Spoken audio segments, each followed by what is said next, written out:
মহার্ঘ ভাতা সর্বশেষ খবর 2025। অবশেষে সরকারি কর্মচারীদের মহার্ঘ ভাতা 25% এবং 35% করার সুপারিশ। হ্যালো বন্ধুরা, আশা করি সবাই ভালো আছেন, সুস্থ আছেন। ইতিমধ্যে কিন্তু মহার্ঘ ভাতা নিয়ে একটি আপডেট নিউজ প্রকাশ করা হয়েছে। তো সেই নিউজটিতে কি কি বিষয় আলোচনা করা হয়েছে সেই বিষয়ে কিন্তু এই ভিডিওতে আলোচনা করব। তো সম্পূর্ণ ভিডিওটি দেখার চেষ্টা করবেন। আশা করি আপনার সকল রকম বিভ্রান্তি দূর হয়ে যাবে সম্পূর্ণ দেখলে ভিডিওটি। তো চলুন কথা না বলি, আমরা সরাসরি স্ক্রিনে চলে যাই সুপারিশে।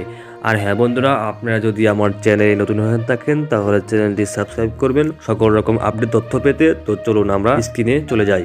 তো এখানে কিন্তু আপনারা স্ক্রিন দেখতে পাচ্ছেন, ক্যাপশন দেওয়া আছে মহার্ঘ ভাতা সর্বশেষ খবর 2025। সরকারি কর্মচারীদের 35-25 মহার্ঘ ভাতার সুপারিশ করা হয়েছে। কি এখানে তারা কি লিখেছেন সেটা আমরা দেখি নেই।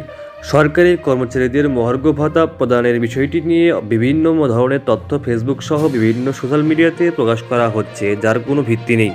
এখনও পর্যন্ত মেইন স্ট্রিম মিডিয়াতে মহার্ঘ ভাতা নিয়ে কোনো তথ্য প্রকাশ করা হয়নি। মহার্ঘ ভাতা সর্বশেষ খবর 2025।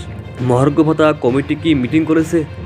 না, গত 11 ডিসেম্বর 2024 তারিখে মহার্ঘ ভাতা বিষয়ে একটি কমিটি গঠন করা হয়েছে। গত মাসে একাধিক মিটিং করার কথা থাকলেও এখন পর্যন্ত একটি মিটিং অনুষ্ঠিত হয়নি। সরকারি আমাদের কর্মসূচি এবং সচিবালয়ে আগুন লাগার বিষয়টি নিয়ে সরকারের বিভিন্ন কর্তৃপক্ষ ব্যস্ত থাকায় এখনও কোনো মিটিং হয়েছে এমন তথ্য পত্রিকায় প্রকাশিত হয়নি। তাছাড়া বাংলাদেশ সচিবালয়ের সংবাদকর্মীদের অবাধ বিচরণ বন্ধ থাকায় তথ্য সংগ্রহ করতেও অনেক জটিলতা পোহাতে হচ্ছে সাংবাদিকদের। সাধারণ মানুষ ও সংবাদকর্মীদের সচিবালয় প্রবেশে সীমিত করার ফলে সচিবালয়ে কোনো মিটিং বা সভা অনুষ্ঠিত হয়েছে কিনা সে তথ্য মিডিয়াতে আসেনি। তো বন্ধুরা, উপরোক্ত যে কথা তারা বলেছে এখানে কিন্তু স্পষ্ট বোঝা যাচ্ছে মহার্ঘ ভাতা নিয়ে এখনও কোনো মতামত সৃষ্টি হয়নি বা এখনও মতামত দেয়নি। আমরা ইউটিউবে যেসব বিষয় দেখতে পাচ্ছি সেগুলো সম্পূর্ণ মিথ্যা। তো চলুন আমরা পরবর্তী কথা জেনে নেই। এ মাসেই কি মহার্ঘ ভাতার বিষয়টি চূড়ান্ত হতে পারে? এ প্রশ্নের উত্তর দেওয়া খুবই জটিল, কারণ এখনও পর্যন্ত কমিটি কোনো সভা করেছে কিনা অথবা প্রাথমিক কোনো সিদ্ধান্ত গ্রহণ করেছে কিনা সে বিষয়েও কোনো প্রেস ব্রিফিং করা হয়নি। সরকার বা কমিটির পক্ষ থেকে পত্রিকাগুলোকে এ বিষয়ে কোনো তথ্য জানানো হয়নি। তাই খুব দ্রুতই মহার্ঘ ভাতা নিয়ে সুখবর আসছে এমনটি আশা করা অনুচিত হবে।